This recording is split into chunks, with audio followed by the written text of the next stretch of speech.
Bem, pessoal, então, boa noite. Vamos dar início, então, à nossa segunda aula do módulo 4, onde nós vamos fazer anatomia clássica, revisão da anatomia clássica da extremidade inferior, né? Vamos fazer tornozelo e pé. Essa região é uma região bem complexa, é uma anatomia que a gente não está familiarizado a trabalhar, né? Principalmente na educação física.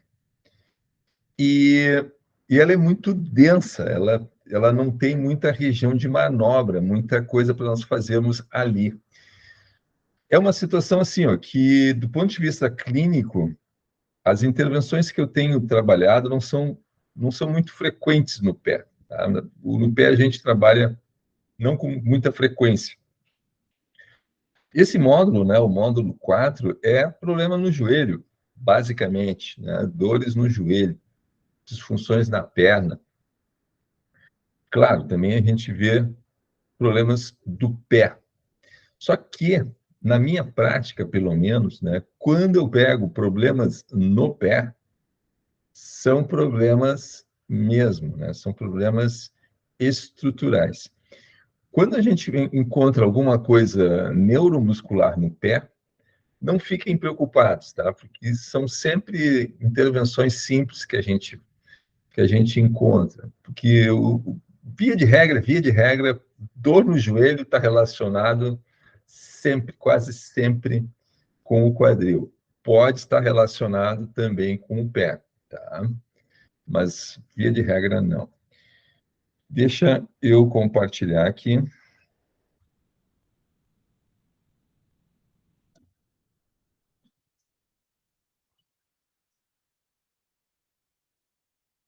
Vocês estão vendo aí? Alguém me responde se vocês estão vendo. Sim, Sim? Ok. sim, estamos Então, vendo. vamos lá. Pessoal, o pé é uma maravilha da anatomia, porque ele é uma estrutura extremamente complexa e que tem muitas funções, tá? Temos 26 ossos, 32 articulações, 107 ligamentos e 19 músculos, sendo que o pé ele sofre muito em função dos nossos hábitos de vida. Mesmo um tênis confortável, como o da direita aqui, deixa eu pegar a minha canetinha laser. Mesmo um tênis confortável, né, que deixa os dedos separados, mesmo esse calçado aqui, ele vai causar um prejuízo à função do pé.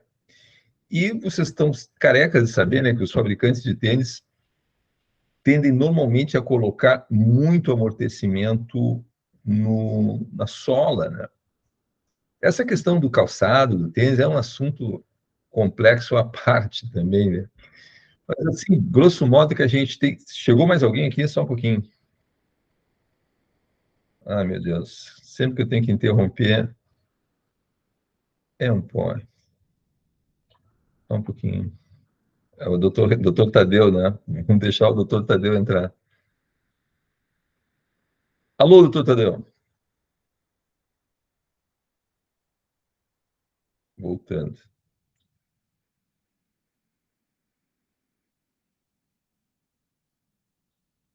Boa noite, doutor Tadeu. Estamos sem seu áudio. Estamos sem seu áudio. Que botar o áudio, né? Velho, Ok, esquece isso, né? agora já estamos ouvindo o senhor. Tudo bem. Muito obrigado, uma boa noite, então. Tudo bem com o pessoal todo aí? Boa noite. E a nossa doutora, tudo na Santa Paz? Ah, coitadinha dela. Está sofrendo? Deixa eu ver aqui o que está acontecendo. Ela viu? Já me quebrei aqui. É, tá bom. Espera aí. Tudo tranquilo? Tudo tranquilo. Estamos começando agora aqui. Mas acho que está errado o nome dela ali, da Raul Leitão dos Santos. Ela veio com o codinome. Agora vai dar. Ah, tá. Então tá bom. Ah, Prosseguindo, então, vamos lá. Nós estávamos falando do calçado, né? Como que o calçado, mesmo um calçado adequado como esse aqui, um confortável, ele causa um certo prejuízo no pé, pelo menos no que tange a propriocepção, né? Que quanto mais amortecimento, pior a função do pé. E, claro, existem os calçados, principalmente as mulheres, né, que usam os calçados de bico fino, mas os homens também, viu? Os homens também usam calçados sociais de bico fino, que, com o passar do tempo, causam esse apinhamento dos dedos aqui. Como a gente vai ver depois na prática, essa observação com relação à posição dos dedos, como que os dedos se apresentam, é fundamental na anamnese, na avaliação do paciente. Tá?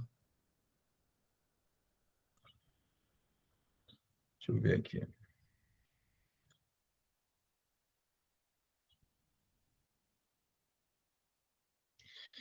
As funções básicas do pé, né? O pé tem por função absorver o impacto da energia, a soma da energia cinética e gravitacional, e dissipar essa energia nas estruturas do pé na fase de contato inicial da marcha. Mas logo depois que ocorre o contato inicial, quando vai para mid-stance e para propulsão, o pé deixa de ser flexível e se transforma numa barra rígida, onde vai proporcionar torque através da panturrilha, basicamente, né, do gastrocnêmios, para a propulsão do pé, para a propulsão da pessoa para frente. Tá? Aqui está o nosso amigo Diego, Brasil.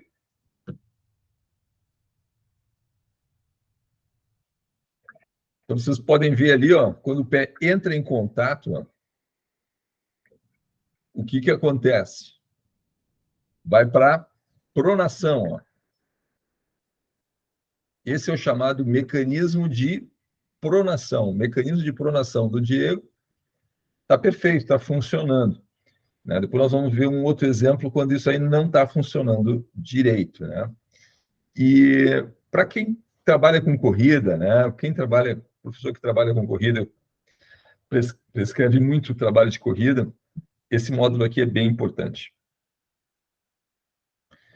Então, vamos dar uma olhadinha aqui na tíbia e na fíbula distais, nessa região aqui, né?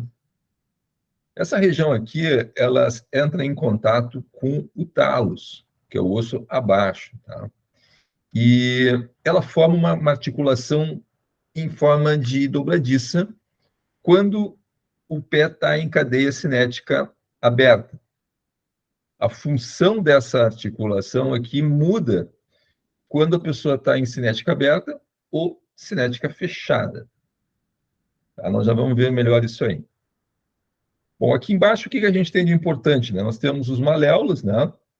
Que são pontos de inserção aqui de uma porrada de ligamentos, como a gente já vai ver a seguir. E existe a face inferior aqui da tíbia, né? Que vai fazer interface aqui com o talos, né? Então, nós temos esses ligamentos aqui na vista posterior, cujo ligamento mais importante é o ligamento deltoide. Esse ligamento deltoide é o ligamento que vai para o pau quando o cara faz uma entorse de tornozelo. Tipicamente, quando há rompimento de ligamento, é o ligamento deltoide que vai para o pau.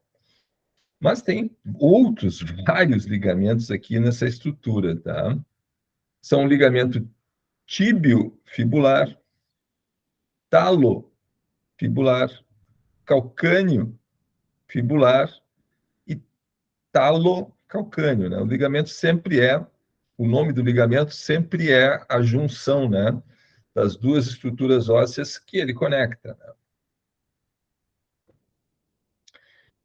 Então, aqui nos ossos do pé, na parte medial do pé, nós temos os ossos do tarso, né? Que são, né, o talos, que é onde a tíbia faz interface, o calcâneo, o cuboide, que fica aqui, o navicular e os ossos cuneiformes. toda essa estrutura, ela, como eu falei antes, ela tem a função na fase de contato com o solo, na midstance, toda essa estrutura ela entra em colapso, ela prona, né, para absorver energia. E depois tudo se torna rígido na fase de propulsão. Então, aqui são os ossos do pé, só que numa outra vista, né? As falanges, o metatarso e aqui o pé anterior, né? Pé anterior, pé medial, pé à frente. Então, vamos lá. As falanges, metatarsos e o tarso, né? Nós temos 5 metatarsos e 5 falanges. Articulação talocrural. Crural da perna, né? E talo do talos. Então, aqui nós temos a articulação talocrural, que, como nós falamos antes, em cadeia cinética aberta, ela faz dorsiflexão e flexão plantar, e a articulação subtalar, ela entra na cadeia cinética fechada, fazendo pronação, supinação, para absorção de energia no movimento quando toca o solo. A articulação talocrural, então, como nós falamos, flexão e dorsiflexão, e a subtalar, pronação, supinação. Essa aqui é a talocrural, né? E essa aqui é a subtalar.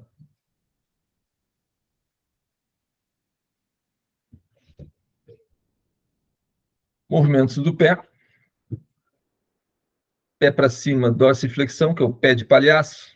A gente chama pé de palhaço.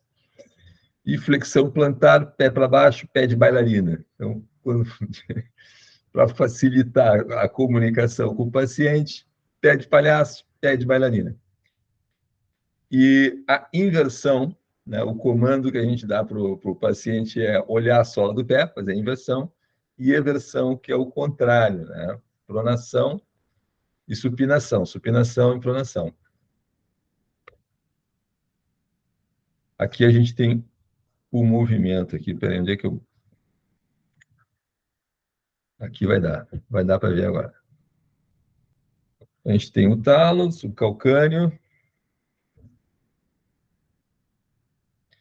articulação subtalar, talocrural lá, ó. Ó, dorsiflexão e flexão. E a articulação subtalar, como nós vimos anteriormente, pronação e supinação. Músculos extrínsecos do pé. Essa anatomia aqui, ela é bem complexa, tem bastante músculos aqui, e tanto a perna e o pé, quanto o antebraço e a mão, eles guardam muitas semelhanças, né? Muitas semelhanças. Diferenças é que o pé, diferentemente da mão, ele tem 4 camadas de músculos intrínsecos, por razões óbvias, né? Porque essa estrutura está suportando o peso corporal. Então, normalmente, quando na nomenclatura do músculo você tem assim, ó, flexor longo do dedo, quando tem o longo, é porque tem o curto.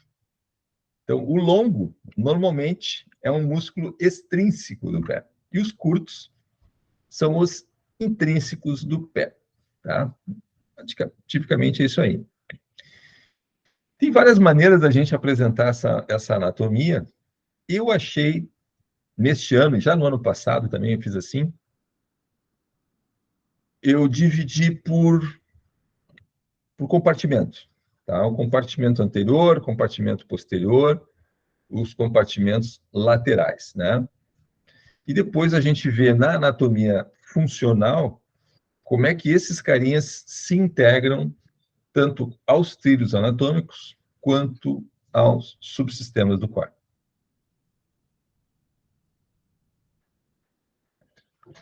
Aqui no compartimento posterior também tem um detalhe. Tem o compartimento posterior superficial e tem o profundo.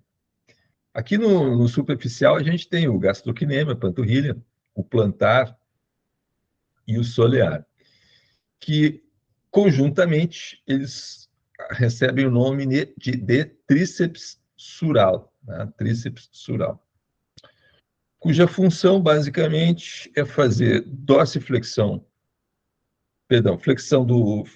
dorsiflexão plantar e flexão do joelho, né? Porque o gastrocnêmio, em função do ponto de inserção proximal aqui nos maléolos do joelho, os epicôndios do joelho aqui, ele é sinergista também da flexão do joelho. O cara mais importante do compartimento posterior profundo é o tibial posterior. Já vamos ver por que o tibial posterior é o mais importante de todos aqui. Mas tem outros dois, né? Que é o flexor longo dos dedos e o flexor longo do hálux. O que esses caras têm em comum é o canal de passagem para o pé. Esse canal aqui recebe um nome, tem um nome, túnel do tarso. E existe uma síndrome que acomete esses caras aí, como depois nós vamos ver lá nas disfunções, tá? Tibial posterior, ele é muito importante, gente, em função da inserção distal dele, tá? Que fica aqui, ó, a inserção distal dele é no navicular e no cuneiforme, tá? Lá na planta do pé, inserção do tibial posterior, aqui, ó. Foi difícil de eu achar isso aqui. Essa aqui é a inserção distal dele, tá? E a função dele, como ele está no compartimento posterior, ele também é um sinergista da flexão plantar, né? Mas ele atua também, junto com o tibial anterior, na manutenção do arco longitudinal medial. Alguém levantou a mão? Eu vou ter que interromper. Alguém quer entrar aqui, deixa eu ver.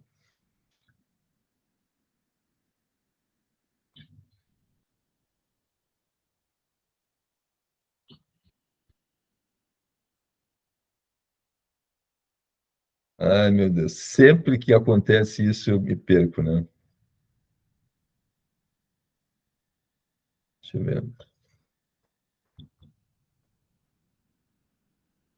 Para a apresentação. Voltando.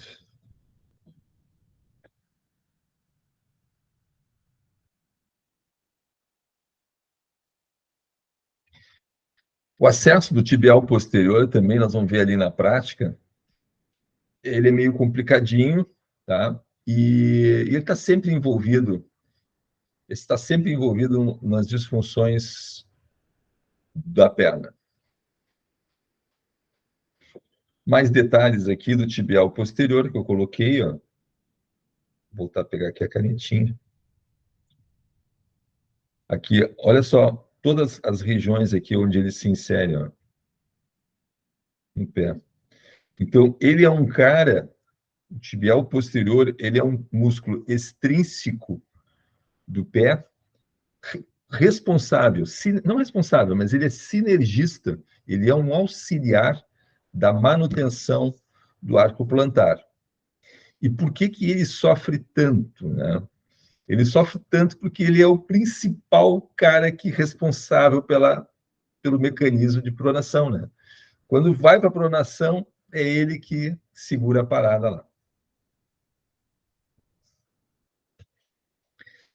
Voltando aqui para o túnel do tarso, né? A caracterização do túnel do tarso é que também tem que estar presente o nervo tibial, né? E é o nervo tibial que fica irritado à semelhança do que acontece com o túnel do carpo. Estão lembrados lá do túnel do carpo? Que é o nervo medial que fica irritado? Pois é, aqui é o nervo tibial que fica irritado, que é esse carinha aqui, ó, amarelinho, que fica irritado, né? Quando ele passa por baixo desse retináculo aqui, o retináculo flexor do pé. Então, aqui nessa figura, a gente tem em azul aqui o tibial posterior, aqui, ó, tendão do tibial posterior. Ó. Esse aqui é o tibial posterior, tendão do tibial posterior. Em vermelho, nós temos o tendão do flexor longo do dedo, passa justo ali do lado, ó. Vai para lá para baixo. Ó. Flexor longo do hálux, em verde, esse carinha aqui. Vai lá para baixo. O hálux tem o flexor longo e o flexor curto, né? Aqui está o flexor curto dele, ó. E todas essas estruturas formam o túnel do tarso, que é uma região que costuma dar muito problema. Ok, agora vamos para o compartimento lateral, que são os fibulares ou peroneais, de acordo com o país, de acordo com o livro que vocês forem estudar, tanto uma quanto outra nomenclatura é utilizada. Fibulares, da fíbula, ou os peroneais, né? A função genérica desses caras aí é fazer eversão, né? Fazer eversão do pé. São pronadores. E eles costumam estar facilitados. Esses caras pertencem ao subsistema longitudinal profundo, como a gente vai ver mais tarde. E pelos trilhos anatômicos, eles são sinergistas aqui, ó, do tensor da face lata, do glúteo médio e mínimo, do quadrado lombar, até dos oblíquos, tá? Indo lá para os flexores cervicais também, mas na prática isso aqui não ocorre, tá? Não chega a subir tanto assim, tá? Mas os problemas aqui nos fibulares chega lá direto no glúteo e no tensor da face lata com absoluta certeza. E sempre para facilitação, né? Sempre para facilitação. Onde é que vai dar dor nas pessoas? Vai dar dor no túnel do tarso. Vai dar dor aqui, ó. A pessoa vai referir dor nessa região aqui. O que vocês vão fazer? Vocês vão fazer liberação miofascial nos todos os peroneais, naturalmente, né? Porque eles são justapostos, né? Eles são contíguos, não dá para separá-los na liberação miofascial. Precisam tocar a liberação miofascial em todos eles. Vai precisar fazer também aqui na tensor da face lata, o bíceps femoral, a linha de clivagem do vasto lateral com o tensor da face lata também vai ter que receber atenção. O glúteo mínimo, glúteo médio, piriforme, quadrado lombar, todos esses caras vão estar facilitados. Vão fazer liberação miofascial nesses caras e ativar quem? Os antagonistas, né? Mas só que não apenas os antagonistas dos peroneais. Nós vamos fazer, quando a gente fala em antagonismo aqui no método R2, a gente está falando em trilho anatômico. E esse momento agora aqui é que eu estou misturando um pouco as coisas, mas adiantando o assunto. Mas nesse momento que a gente está falando de anatomia clássica, né? O antagonista dos fibulares são os supinadores, né? E dorsiflexores, porque esses caras aqui são flexores plantares, né? Portanto, o antagonista é um dorsiflexor plantar, né? O tibial anterior de companhia limitada. Mas do ponto de vista funcional, os antagonistas são muito mais extensos, né?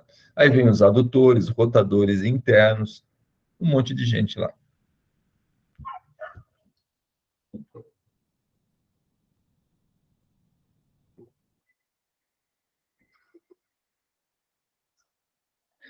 Então, aqui eu fiz um destaque para eles, né? Cada um deles, o fibular longo. Tem uma inserção importante, tá? A base do primeiro metatarso. Aqui, ó.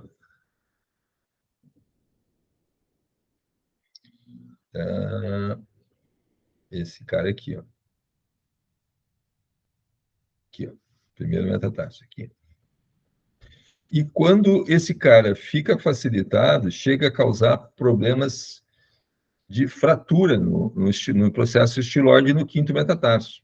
chamado fratura da dançarina.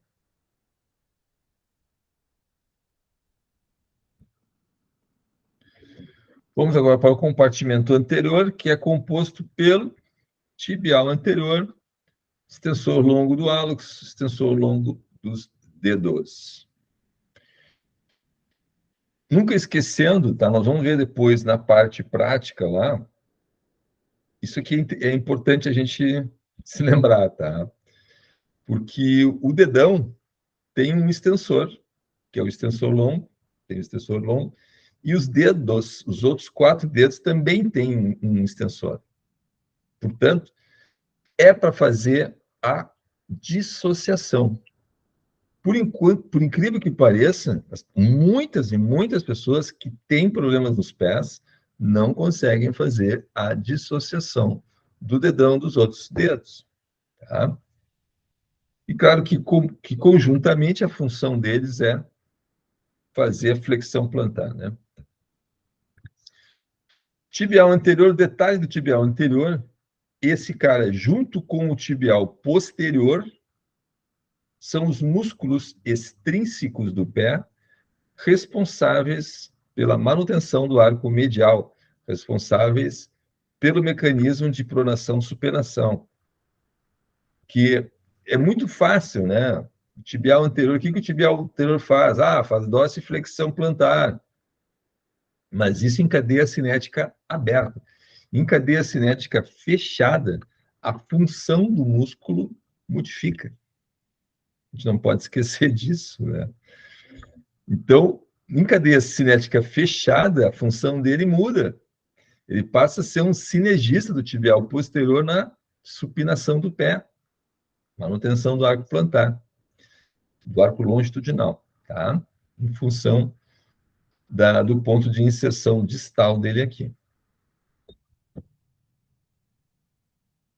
Os supinadores, então nós temos o tibial anterior, tibial posterior aqui, os dois. Olha que bonito, eu consegui juntar os dois aqui. Ó. Aqui está o tibial posterior e aqui está o tibial anterior. Você observe que os pontos de inserção deles aqui, ó,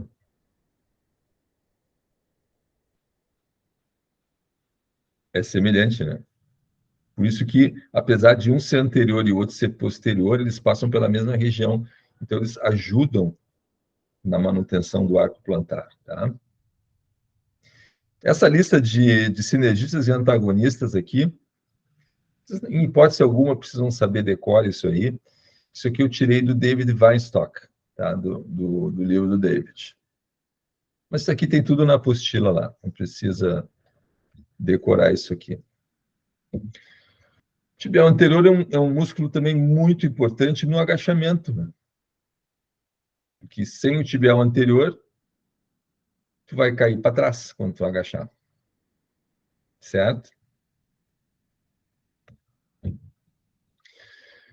Então, agora chegou a hora da gente falar dos músculos intrínsecos do pé. Nós falamos até agora da perna, né? Os músculos extrínsecos. Agora vamos ver os músculos intrínsecos.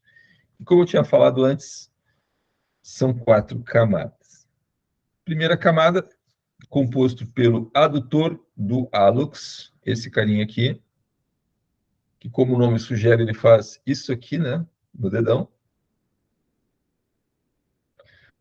O flexor curto dos dedos, esse carinha aqui, que como o nome sugere, faz esse movimento. E o abdutor do dedo mínimo. Será que eu consigo fazer na mão as mesmas ações que se faz no pé, né? Porque na mão a gente tem quase os mesmos músculos, né? Ou praticamente os mesmos músculos. Só muda a quantidade de camadas. Mas essa camada aqui é igual, né? Na segunda camada, nós temos o quadrado plantar, esse camarada aqui. Função dele, sinergista da flexão do segundo ou quinto dedo. Ó. Esses aqui, segundo ou quinto dedo. E os lumbricais. Os lumbricais, eles têm uma característica interessante, tá? Porque a inserção proximal, a origem deles, não é em um osso. é no tendão dos flexores longos dos dedos, do segundo ao quinto. E a função dos lumbricais é permitir agarrar objetos com os dedos. É um músculo que, para nós, assim, que é praticamente certo que está tudo inibido aí, né? Porque a gente não usa essa função, né? De agarrar objetos com os dedos. Pode ser alguma. Mas todos nós já vimos na internet aquelas pessoas que nascem sem braços, né? Mães, mulheres, né? Cuidam dos bebês segurando com os pés. Então, preparam os alimentos, escovam os dentes, fazem tudo com os pés, né? Porque conseguem usar esses músculos aí, principalmente os lumbricais. Camada 3, nós temos o flexor curto do hálux, que tem duas cabeças, né? Está ele. O adutor do hálux, que também tem duas cabeças, tem uma cabeça transversa, né, e uma oblíqua, essa aqui. Esses carinhas aqui, ó, e essa cabeça aqui também, quando facilitados, eles podem, não quer dizer que vão, mas podem causar um hálux valgo neuromuscular. O hálux valgo, que é o vulgo joanete, tanto pode ter causas traumáticas, genéticas, quanto neuromusculares também. E a gente consegue ajudar em certa medida nisso aí, tá? Mas a gente não se mete muito nessa seara, não.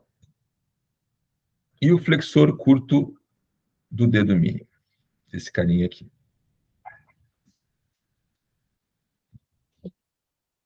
Camada 4, a última camada, são os interósseos. Também tem esses músculos na mão e fazem exatamente a mesma função, né? Os interósseos dorsais são responsáveis da abdução e os interósseos plantares, adução dos dedos. Na mão dá para fazer a mesma coisa. Também aqui na camada 4, nós temos o tendão, né, do peroneal. O tendão do peroneal longo está aqui e do tibial posterior que está aqui.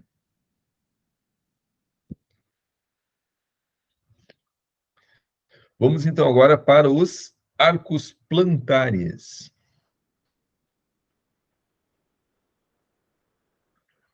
As funções: absorção de impacto, adaptação ao terreno e propulsão. Nós temos 3 arcos: o arco longitudinal medial, é o AC, o arco longitudinal lateral, BC, e o arco transverso, AB. Na verdade, a pontinha, esse término devia estar aqui assim, ó, mais em cima. Esse arco transverso está meio curto aqui. Devia ser aqui, ó. O que interessa para nós saber com relação aos arcos? É quando nós podemos intervir na questão do pé plano, né? Quando for interessante a gente intervir no pé plano. Então, dos 3 arcos, o arco longitudinal medial, de longe, é o arco mais afetado aqui. E esse arco, pela anatomia funcional, como a gente vai ver depois, ele é afetado por quem?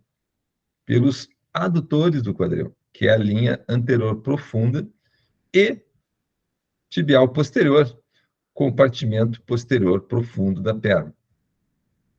O arco longitudinal transverso, esse carinha aqui, ele é afetado pelos músculos do córeo lombopélvico, subsistemas do córeo, subsistema de estabilização intrínseco, via linha anterior profunda. Então, esse cara aqui, ele é afetado pelo psoas, pelo assoalho pélvico, pelos caras mais de baixo aqui. E o arco longitudinal lateral, como é de se supor, né, ele é afetado pelos músculos fibulares ou pelos peroneais. Esse conteúdo eu tirei do McKeown. Tá? Pés planos. Pés planos é um problema, né, gente? Por quê? Porque a pessoa que tem pé plano, ela vai ter um mecanismo de pronação comprometido. Ou seja, ela não tem como absorver a energia do impacto no solo, porque o pé já está colabado, o arco já está colabado. Então, se o arco está colabado, ele não tem o mecanismo de molinete, como a gente vai ver depois, que é o que serve para dar a absorção e dissipação de energia e propulsão da fase da marcha. Então, o pé plano ele causa fascite plantar, dor no tornozelo, dor no joelho, dor no quadril, dor na região lombar. Por isso que quando a pessoa chega, por exemplo, eu estou com lombalgia, a gente vai direto no psoas, nós aqui, né? Nós, da R2, vamos direto no psoas, mas antes vocês vão ter que ter dado uma olhadinha nos pés da pessoa lá, tá? Rapidamente, assim, ó, ver como é que é o pezinho dela lá. Tem que olhar, tem que olhar, tem que olhar, tá? Sistema de estabilização do arco plantar, segundo McKeown.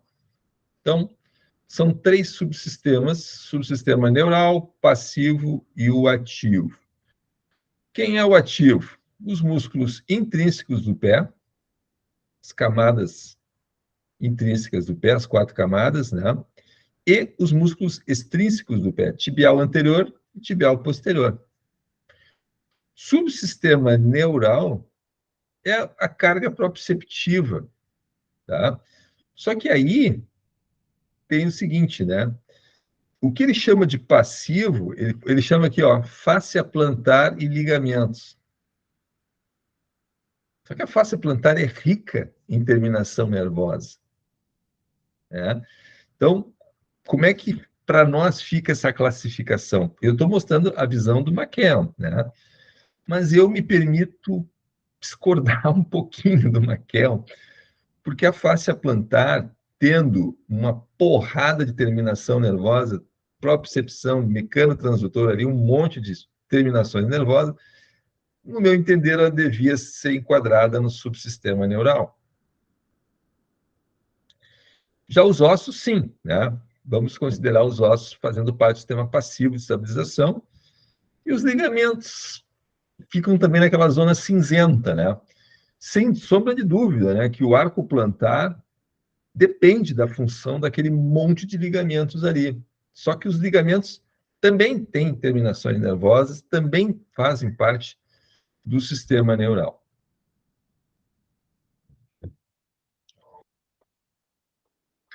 Então, como eu falei, a fáscia plantar está inextricavelmente ligada com a propriocepção, né? E a razão pela qual o calçado prejudica muito as questões de equilíbrio das pessoas, principalmente as pessoas mais idosas, né?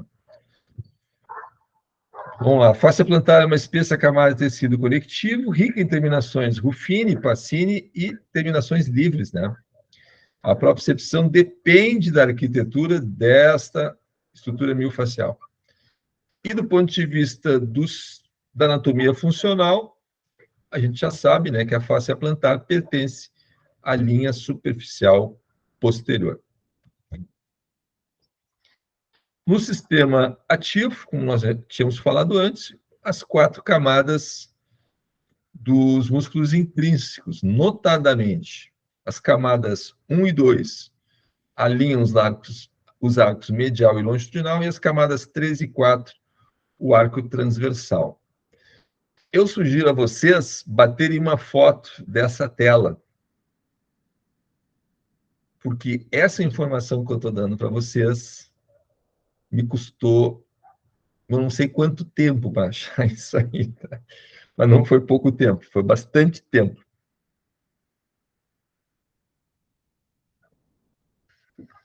Posso tocar? Vou tocar. E no subsistema ativo ainda, na musculatura extrínseca, está a função conjunta, né, sinérgica, em cadeia cinética fechada, do tibial posterior com o tibial anterior. Uma vez que eles têm os pontos de inserção distal aqui no navicular, aqui na base do primeiro metatarso, enfim. Eles permitem controlar o mecanismo de pronação e trava aqui, ó, trava o arco medial na fase de propulsão. Permite ao glúteo máximo maior eficiência. Contrai excentricamente, ó, é o mecanismo de pronação, ó, excentricamente. Supinação, para resistir à pronação, né? Passando atrás do malelo medial. Então, só mais um detalhe. Também, se vocês quiserem bater uma foto desse slide aqui, é difícil de encontrar toda essa informação junto. É bem interessante. Então, aqui nós temos o tendão do tibial anterior. E aqui o tendão do tibial posterior. Ó. Por isso que o tibial posterior e o tibial anterior, eles vêm de lados opostos, né? O tibial anterior do compartimento anterior e do outro compartimento posterior, mas o ponto de inserção distal deles aqui, ó, é crucial na manutenção do arco plantar e no mecanismo de pronação. Eu queria salientar essa questão funcional desses dois músculos, tá? É muito importante para nós aqui entender bem como funciona isso aqui, e é a essência mais importante da anatomia do pé, que é a anatomia funcional do pé, é a função desses dois músculos aí, tá? O tibial anterior e o tibial posterior.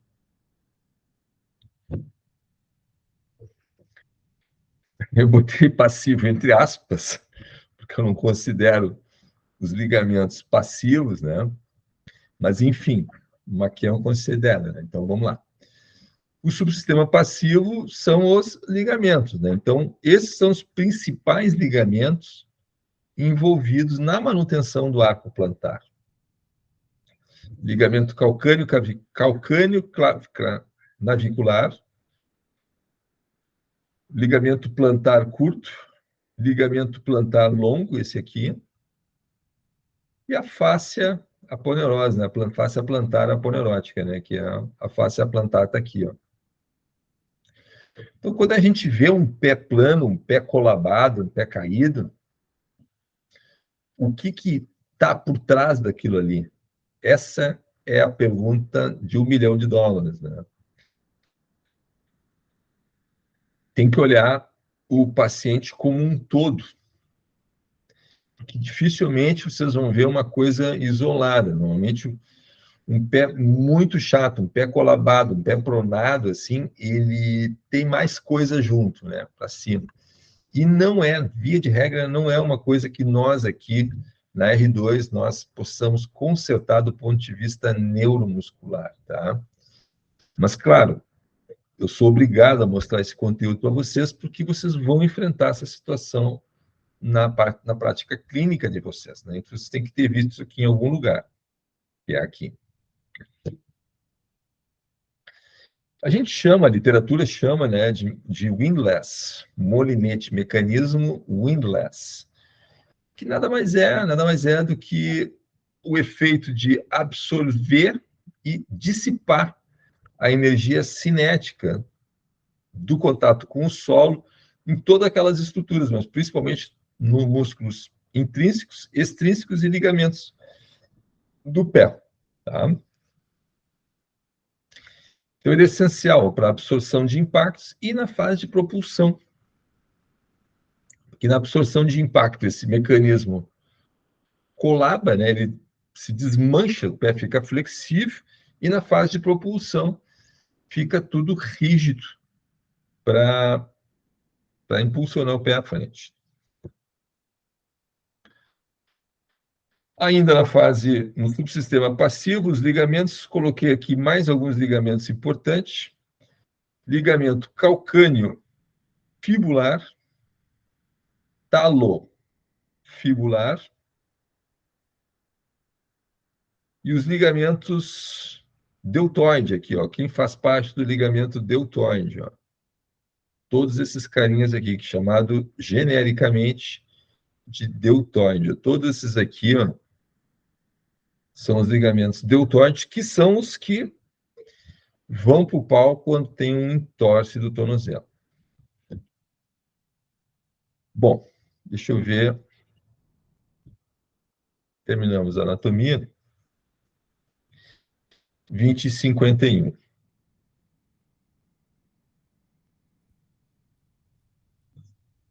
Vamos.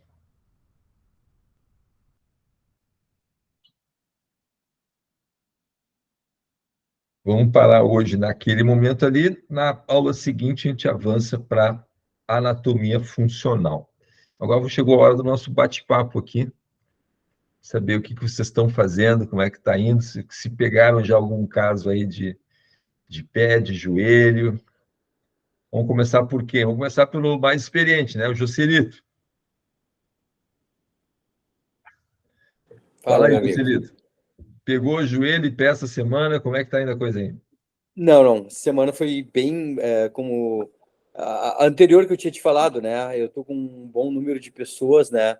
Trabalhando ali cervical, ombro e quadril lombar, né? Os mais que eu tenho atualmente. Pena que o Eduardo não está aqui, que ele trabalha com corrida, né? Bastante, né? O Diego também, pena que não tá aqui. Felipe, Portugal, tu pegou algum caso aí, cara, de joelho, pé? Joelho, não. Só o meu mesmo, né? Que aí não tem o que fazer. Mas Mas tá eu valendo, fiz o teu joelho tá valendo, não vamos desmerecer o teu joelho. mas eu fiz umas liberações nos compartimentos posterior e anterior de uma aluna que corre, né? Corre um volume muito grande e ela tem sentido um pouco a panturrilha, assim, né? E aí eu fui mexendo no pé também, né? Avaliei e mexi no pé também. Mas foi coisa bem simples, assim, né? Tipo assim, ela nada de muita dificuldade, ela já em uma sessão ela já teve uma baita melhora, assim, né? Mas ela não diminui o volume de correr, porque ela gosta de correr, então volta e meia ela acaba sentindo, né? Então ela segue, tipo, correndo e fazer todo o processo de trocar o pneu durante o movimento, né, do carro é complexo, mas ela tá conseguindo render bem, assim, para ela tá ok. Mas essa é a minha experiência, assim, nada muito. Tem um aluno que tem um negocinho bem no calcanhar, assim, bem no calcânio, assim. Eu não sei se daqui a pouco ele não tem um esporão, alguma coisa, porque é muito pontual. No resto ele não sente, é muito pontual. Aí eu vou lá, libero, tento fazer as ativações, mas aí ele segue, ele tá com sobrepeso, né? Bastante, na verdade. E aí vai jogar tênis e volta a sentir. Mas, tipo, assim, quando ele chegou, ele não conseguia pisar direito, né? Hoje ele caminha normal, tá caminhando, então eu faço essa manutenção para ele seguir jogando o tênis dele, né? Mas é muito pontual ali. Eu falei, daqui a pouco faz um exame aí sei lá, de imagem para ver o que que tu tem, porque é muito pontual, bem atrás do calcânio, assim, sabe? É uma coisa bem pontual. Não. A fascite plantar, ela quando não tratada, ela vai evoluir num esporão de calcânio, né?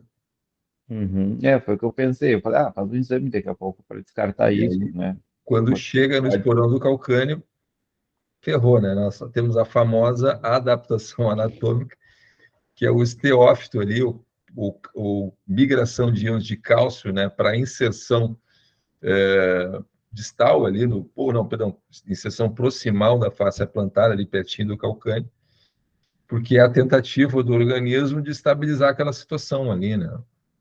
Migrar íons Uhum. de cálcio e formar o esporão. Quando isso aí acontece, gente, é um inferno para a pessoa, né? Porque vai ter que operar, né? Não tem. Doutor Renato, não? O que o senhor tem para falar para nós aí do esporão do calcânio?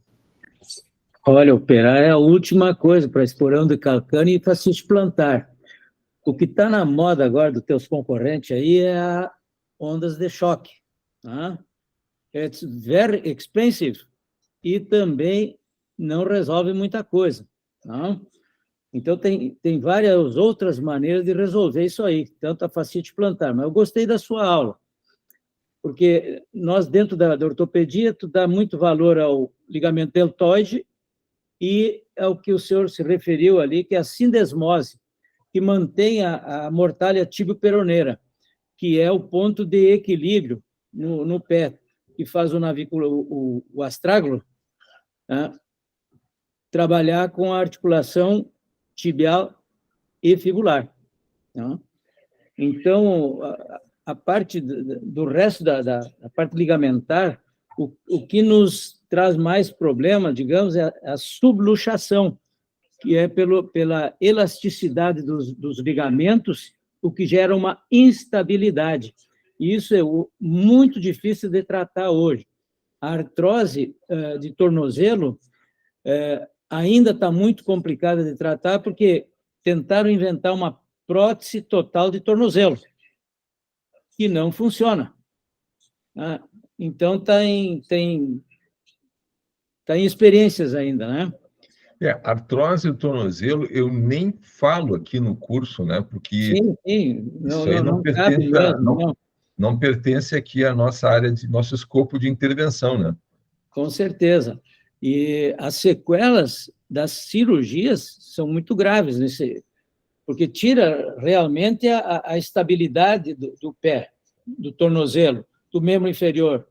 A marcha fica comprometida. Quer dizer, para esporte, então, é mais difícil ainda, né? Se para locomoção, para caminhar e manter o equilíbrio já é difícil, imagina para praticar um esporte, né? Sim. Fica mais complicado um pouco, né? Felipe, Vasconcelos, tem pego algum trabalho, algum problema de joelho e pé? Eu tenho dois casos bem legais, assim. O primeiro, se eu tivesse essa aula antes, teria me ajudado bastante, no caso de uma aluna. Ela fez uma tendinose no tibial posterior, ela teve um entorse de tornozelo, e ela estava em viagem para o Canadá, e aí ela voltou com esse entorse e voltou com muita dor no pé. Aí ela foi na fisioterapia, foi no médico, fez exame, fez um monte de coisa, e nada resolveu. A fisioterapia começou a dar uns exercícios para ela fazer, e os exercícios só pioravam. E aí, sempre quando ela melhorava quando ela estava parada, mas sempre quando ela fazia qualquer caminhada, voltava a dor. E aí, em 2 semanas, ela ia voltar para o Canadá, onde ela ia ajudar os netos, a filha, tudo. E aí ela me trouxe o exame e dizia ali que ela tinha uma tendinite no tibial posterior. Eu não sabia muito. Eu disse, olha, a nossa única chance é a gente ver onde é que fica o músculo do tibial posterior. Eu também não sabia, porque não estava acostumado a trabalhar com essa musculatura. E aí eu fui no Google, vi onde é que se inseria embaixo do pé. E aí eu fiz a liberação toda embaixo do pé dela, subindo pelo tibial e panturrilha. A gente soltou tudo ali. Muito E bem. passou o caso dela. Aí ela foi, seguiu os exercícios de reforço que a fisioterapia já tinha dado. E até hoje ela é minha aluna lá, tá bem, não tem mais nada. Mas foi assim, a última tentativa. Que legal, velho. Que legal. Fizesse uma ótima intervenção, Felipe. E se tivesse aula, seria muito mais fácil esse entendimento. Mas como isso já faz uns 3 meses, o que eu pude fazer é dar uma olhada e ver a forma que eu achei de ajudar foi essa. Hoje tu tendo essa visão que a gente consegue. Claro, a gente não terminou, né? Depois que a gente terminar o módulo, vai ficar evidente para ti o que tu poderia mais ter feito, né? Mas já vamos adiantar um pouco aqui a coisa. Tu fizesse correto, tu fizesse a liberação miofascial do tibial posterior. Ela corria, né? Ela é corredora, né? Não, ela não faz nada, ela só caminha na rua e não é nem. Ela já é uma senhora, ela Tá. caminhada normal de rotina dela. Então, qualquer Provavelmente o 15, que 20 estava minutos. facilitado o tibial posterior dela. Sim. Agora, por que estava facilitado? Aí é outra questão a ser analisada. Mas Isso provavelmente. começou. Isso começou através do entorse que ela teve numa escada, entorse de tornozelo, e aí originou todo esse quadro aí. Entendi. E aí só o que faltou, tu fez a liberação do tibial posterior, ficou faltando só a ativação do Não, mas isso a gente fazia tu diz da panturrilha, do tibial tibial, anterior.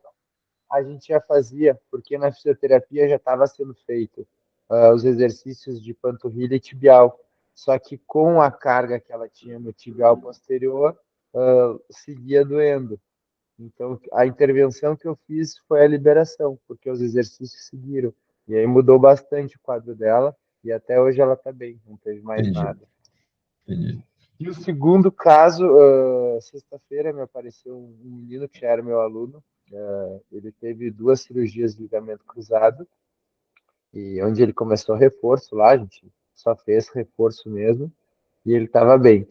E faz 1 ano e pouquinho, ele quebrou a patela em 3 lugares. Então, ele botou um parafuso para fixar a patela, e embaixo ele botou ele amarrou a patela. E aí esse menino me apareceu sexta só para fazer uma avaliação, não, nada de liberação, nada. E que eu pude ver que a panturrilha da perna que ele operou tá super, tá mais ativa, mais grossa, e o quadríceps bem mais fraco, sem ativação, né? E a outra perna ao contrário. Então, uma perna ele tem um quadríceps forte, uma panturrilha normal, e o outro a panturrilha está mega forte e o quadríceps total inativo.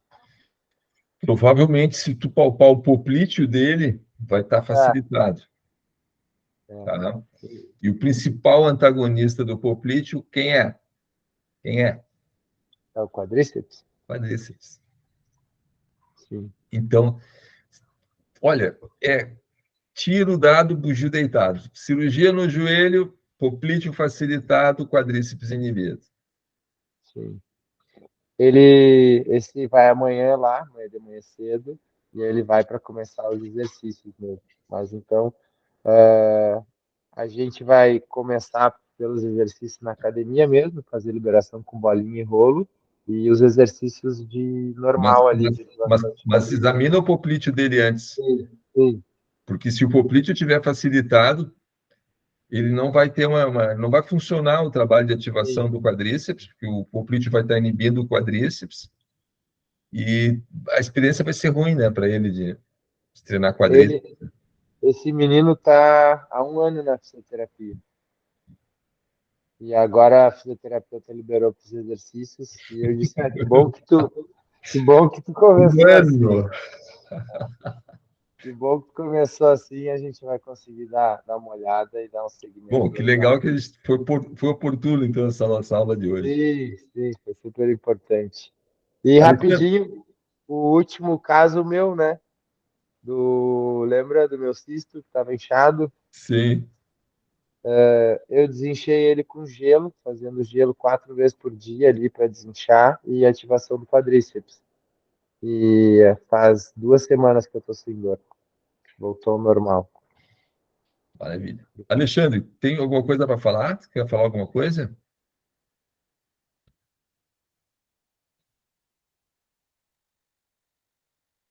Nós estamos sem áudio. Sem áudio. Sem áudio. Alexandre, nós não estamos te ouvindo.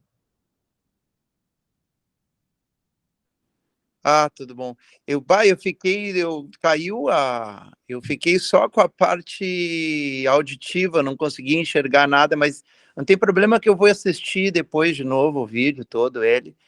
Eu até mandei uma mensagem ali pelo WhatsApp. O que tem aparecido para mim mais é dor lombar mesmo. Eu estou com um caso de ombro do Paulo, que já há 2 sessões ele está se sentindo melhor, sem dor. Eu fiz a liberação.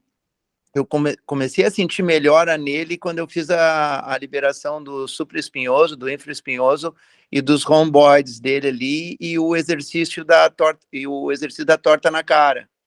Ele começou a ter uma melhora bastante, porque ele referia a dor em cima deste ossinho aqui, né? Dos dois lados, né?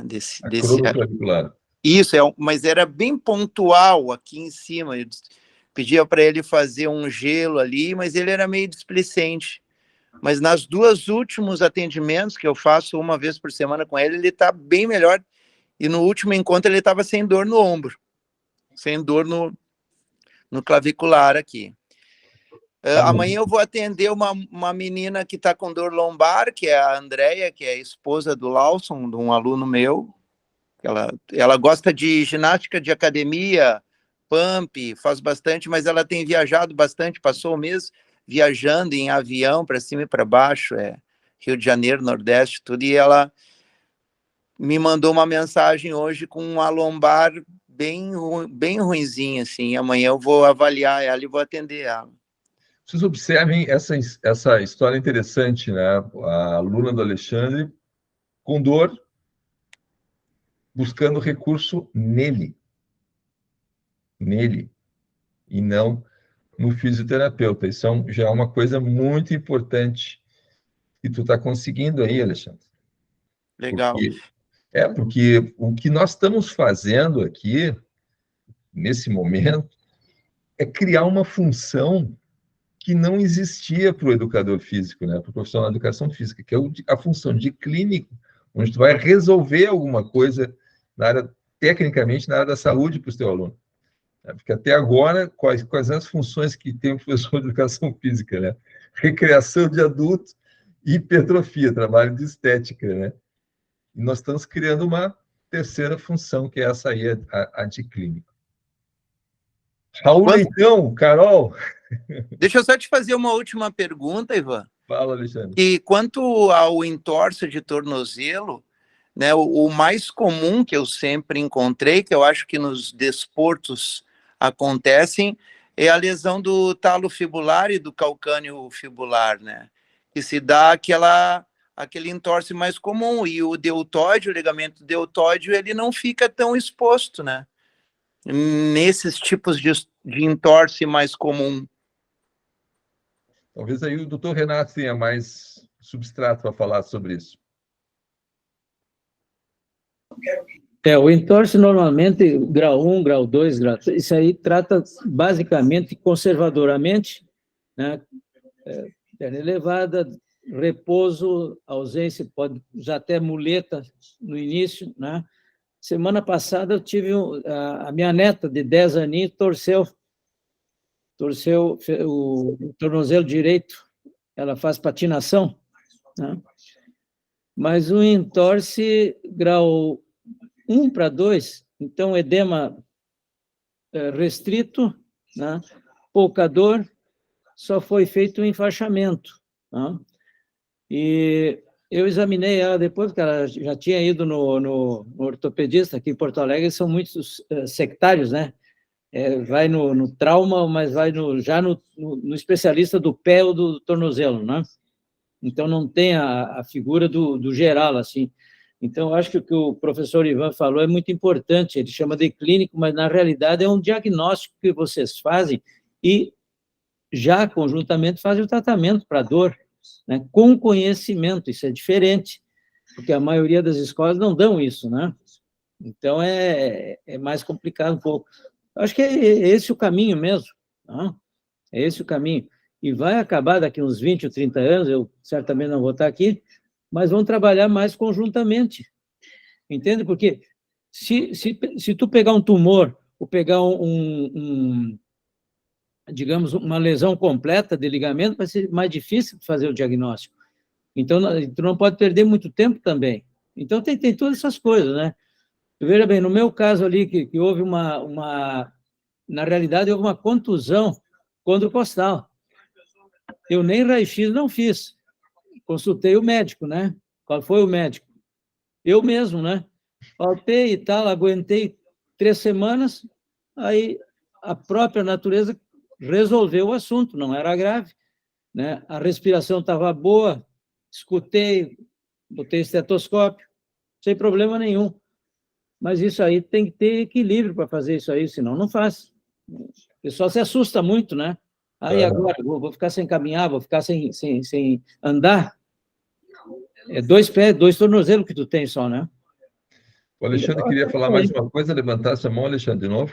Isso, é que eu entendo que o mais comum que acontece no dia a dia é a lesão do talo fibular e do calcânio fibular, e não do deltóide, que fica na parte medial do tornozelo, né? Sim. O deltóide não, ele não é muito...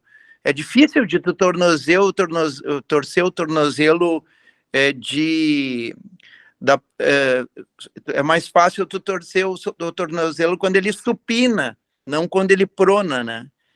Então, isso que eu achei um pouquinho diferente, assim, porque nos desportos, de uma maneira geral, e no dia a dia, as pessoas torcem e expõem o talo fibular e o talo calcâneo fibular, né? E não o deltoide. Tá certo tu colocaste aí. E a única coisa, se puder falar mais meio minuto, é a síndrome do tibial posterior, que com a idade ele vai alongando e ele vai ficando mais com perda de umidade, entende? Então, ele vai alongando e vai entrando em eversão. Então, pode olhar a marcha do velhote aí, a maioria tem o pezinho assim, querem caminhar e tal, até em alguns dá dor e outros não dá dor, né? Então, essa é uma outra coisa que tem que cuidar um pouquinho, né? Ele pode romper. Carol, quer falar alguma coisa, Carol? Tudo bem. Eu achei fascinante. Estamos sem teu áudio.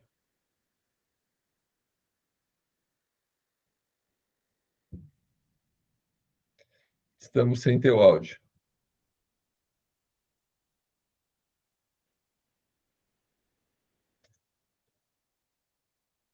Sem áudio. Uma coisa.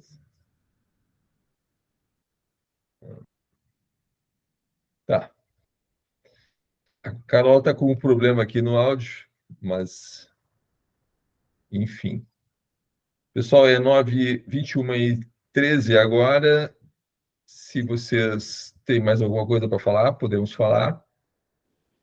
Por mim, está encerrada essa aula.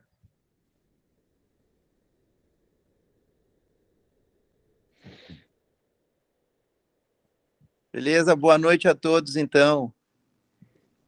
Muito boa noite. Eu agradeço a vocês, a presença de vocês aqui, mais uma aula. Muito obrigado a todos, uma ótima semana. Nos vemos no próximo domingo com anatomia funcional. Maravilha. Obrigado, pessoal. Boa semana. Abração para todos.